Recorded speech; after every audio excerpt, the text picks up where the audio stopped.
Faleminderit zonja kryetare, faleminderit avokate për gjithë raportin që keni bërë. Në fakt e kam lexuar me shumë vëmendje, jo vetëm për mbledhjen, por gjithë raportin që keni vënë në dispozicion dhe në të njëjtën linjë me zonjën Bardeli që preku pjesën e bullizmit. Në fakt unë dua të ndalem pak tek pjesa e barazisë gjinore. Ju me të drejtë keni renditur format e dhunës aty dhe faleminderit shumë që keni cituar dhunën kibernetike, sidomos cyberbullying, që është pjesa e bullizmit online, dhe doja të dija a keni marrë ju ndonjë mas për të bërë rekomandime për të parandaluar këtë fenomen, se është një fenomen shumë i përhapur dhe zoti Bardi në fakt është mjeshtër i përdorimit të kësaj forme dhune për të marrë fotot personale dhe për të na vendosur kryqe dhe pranga dhe hekura dhe për të na bërë zëdhënës të bandave dhe të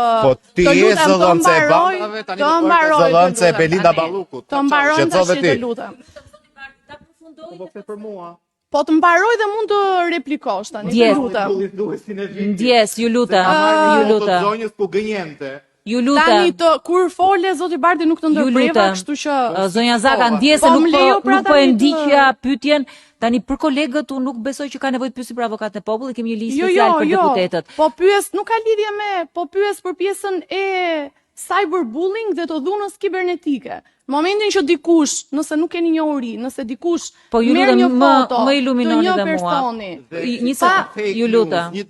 Po të mbaroj more zotëri tani. Ki pak respekt tani, të lutem. Po flas për ty se ti ke fol kaq muaj për mua dhe unë su mërzita, u mërzit e ti me 5 minuta që po flasun për ty.